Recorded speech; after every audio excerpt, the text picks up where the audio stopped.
day, and welcome to the final weekly wrap of 2023. We're taking a bit of a break, and we'll be back again at the start of the new year. This week, because it's the final week, I'm going to do things a bit differently. I'm not going to be discussing, the weekly stories, and though we had a couple of interesting things come out. I think the year is kind of coming to a bit of an end, and there are issues to be looked at. But I'm more looking towards what's to expect in 2024. And so here are the stories I want to discuss with you in 2024. Firstly, it's the interest rate cycle changing. Next is the elections that are happening both locally and internationally. Then is going to be a little bit of a take on what's happening in the commodity sector in South Africa. And then finally, as always, I'm going to do a bit of an AI wrap, and I'll do a bit of predictions about what to expect in 2024. For those that don't know, I just did a seminar on AI. It should be up on the website by the time this particular thing is out, where I discuss a review of AI for 2023, as well as some things to look forward to in 2024, as well as I give 5 stocks that you have to be invested in if you are interested in AI. Okay, let's start off with the interest rate cycle. This is by far the most powerful story for investors overall. There's a saying in markets, if the Fed is doing something and it's not working, that is the most powerful or most profitable sentence in the human language. If the Fed is doing something and it's not working, you know it's going to work. And therefore, you have to basically invest in that direction. Because if you see the Fed raising rates and the markets are not falling, you go short. If you see the Fed cutting rates and the markets are rising, you go long. Fed is going to be cutting rates next year. The markets are going to rise. That's just basically what happens, unless there's some spectacular disaster, like a financial crisis or a COVID situation or something like that. There, generally, when you find falling interest rates, and they're going to fall substantially. We're talking multiple percentage points over the next couple of years. And it's going to be a couple of years. It's not going to be like once off done. We're going to have falling interest rates for multiple years from next year onwards. That is generally extremely positive for markets. And I think that what you're going to be looking at then is some stocks that are more likely to benefit than others. It's going to be stocks that are not making money. What do I mean by that? When interest rates rise, the stocks that are hurt the most are the stocks that are not making money. The stocks that are basically still running up, trying growth stocks, that kind of stuff. When you see interest rates fall, suddenly money becomes cheaper. And therefore, companies that have growth prospects and they're going to be making money in, say, 3-4 years' time, the penalty from making money in 3 or 4 years' time versus making it right now goes down, because interest rates are the penalty for basically making money in the future. That means that companies that have growth potential are going to do much better than companies that are just producing money. When you had stock inflation rising, the companies that made money would do better than the companies that were having growth potential. So it's going to reverse around. We're also likely to see a bit of an uptick in growth countries as well. We have emerging markets are basically growth countries that are growing fast, but often have debt, often have issues, and often are going to be doing very well in the future because they're growing. And so places that have growth, places like India, maybe parts of Africa, etc., are likely to be stronger markets. Unfortunately, we don't follow that pattern, but sometimes just because we resemble some future other countries that look like that are growing, it might actually help South Africa as well. Lower interest rates tend to be good for emerging markets. So fingers crossed that we do have these falling interest rates next year. The expectations are for a fall by the middle of the year next year. There's even some significant expectations of a fall by the first quarter of next year. The first quarter, I think, is unlikely. It would require, the Fed to be extremely, dovish, and that will only come about if there's some surprisingly negative economic news out there. I don't think that's going to happen. I think we are going to see maybe 1 quarter of negative growth next year because of the lag that we've had from the interest rate hikes for the last 2 years. But I don't think that we are going to see enough happening that the Fed's going to cut in the first quarter.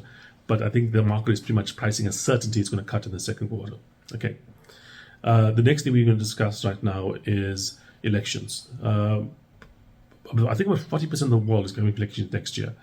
The big ones are going to be places like South Africa, the UK, the US, India. The ones I want to focus on are South Africa and the US. Very few of you guys are invested in other markets. In the UK, I think it's a pretty much foregone conclusion that the Tories are going to lose, the Labour is going to win. and they're going to win probably their biggest victory maybe ever. And the thing is that if it was Jeremy Corbyn in charge, the former Labour leader, I would say yeah, big deal. It's not. It's Keir Starmer, and he's basically very center. He's like it's the difference between Bernie Sanders in the US winning versus Joe Biden. That's what's happened here. So it's a case of here he's on the left, but he's minorly on the left. He's not going to change things too dramatically, so it's not really a big deal. In the US, it's going to be Donald Trump versus Joe Biden. I know I'm making a big prediction up front, and of course, assuming both of these guys survive for the next year, because they are men in close to 80, and that's not exactly a great a guaranteed survival period or year for people in that particular age group, and but let's just say both do survive until the end. It's going to be Biden versus Trump. Trump right now is beating the rest of the field basically combined. There's nobody. I mean, he's like we're talking about multiples the next closest rival to him. They're down to basically 4 people that are rivaling him: Chris Christie, Vivek Ramaswamy, Ron DeSantis, and Nikki Haley. If by some reason Trump drops out and we get probably either DeSantis or Nikki Haley winning the Republican primary, there's almost certainly a Republican win. They are both beating Joe Biden by a huge margin. We're talking it won't even be close. If Trump does drop out, I think Biden might have to drop out as well, because he does not win against the other guys. He only pretty much has a chance against Trump, and even then he's losing against Trump in the most recent polls. If Biden had to drop out for whatever reason, I mean, he is old, like I said, there are health concerns, there is signs that he is slowing down, to say it nicely. The person that's most likely to take over from Biden is a guy called Gavin Newsom. It's not Kamala Harris, who is the vice president, but rather Gavin Newsom. There's been some signs that he's the governor of California, by the way. There are signs that he has been, kind of groomed for this particular position. I mean, to give you one example, he was recently tasked to go to China to invite Xi Jinping to come to America for a meeting. A governor does not do that, unless he's given approval by the ruling party, especially if he's part of the ruling party. I mean, a Republican might, go and do something like that there, as an independent thing, but a Democrat and a Democratic president does not go off to China and invite somebody over without the approval of the Democratic president. And there is a belief that if he was, put in charge, that he's a much younger person, much more, energetic and so on. There are issues around him, but he would be the one replacing Biden. So, and just to give another example of this here, I mean, there was a debate between Gavin Newsom and Ron DeSantis. Why? Neither of them are the party nominees. At least Ron DeSantis is running. Gavin Newsom is not. But why is he giving a debate? It's because he's pretty much the heir apparent if Biden does drop out. And in fact, if Biden doesn't drop out this time, he's probably going to be the guy that they want to push, or the establishment wants to push for the next election in 2028. And unlike the Republicans, where there's much more of a fair competition, in the Democrat side, basically who the party chooses pretty much gets through. Barack Obama was the last person that they had that was not true for. It was he was supposed to lose to Hillary Clinton, but he was just so much momentum behind him that he basically got in. But Clinton, Biden were both definitely put in by the party establishment. In fact, if you remember, Biden was losing the last primary to Bernie Sanders when every single other candidate dropped out and endorsed Biden in like a period of like a day. That's obviously party orchestration behind the scenes. So yeah, that's the thing there. The the U.S. election. There is a couple other factors in play. Firstly, there's a guy called RFK Jr. He's basically JFK, the former U.S. president. His brother, Robert RFK, his son, he's running as well, polling incredibly well. If he was in a primary with Biden, he would have given him a real good, strong run for the money if it was a fair primary, but it's not. There's no debates. There's no party affiliation or whatever. There's also the possibility some fringe candidates, a guy called Cornel West, also running. Very left wing, is a black academic, and possibly could peel off a few people off from Biden's side, kind of like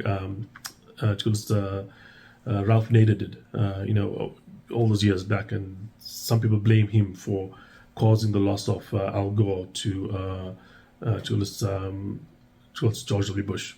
Okay, so that is the elections next year in the U.S. Locally, I mentioned India.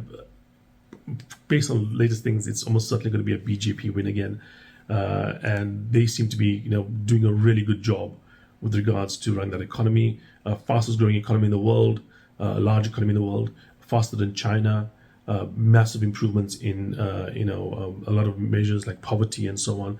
So they're doing a good job economically. There's some issues with the BJP around anti-Islam, anti-Muslim kind of sentiments. They've been claimed to be fascist, but they would be termed fascist if they were in the West. They would not be termed fascist if they were compared to like their neighbors in Bangladesh or Pakistan or Sri Lanka or whatever. By far the most free country in that region. But compared to, like, for instance, a France or a Germany or a US, yeah, they are much more, just kind of like fascistic, if you could term it like that kind of point of view. But yeah, like I said, almost guaranteed a win there, based on the most recent set of state elections where they kind of won everywhere they should have won, and the places they lost they had no chance at all, and they weren't expected to be anywhere close to. The places where it was a competition, they just kind of defeated their their opponent, was called the India Alliance. Okay. So coming to local elections next year, right now it looks like the ANC is still going to be the biggest party. It looks like they are not going to get a 50%. This can of course change. Our polling isn't exactly great in South Africa, but right now polling indicates the ANC will win, but not with a majority, which probably will require them to have a combination with some other party in order to get the presidency, in order to control the government again. The parties that are likely to be in there are some of the smaller parties or the EFF.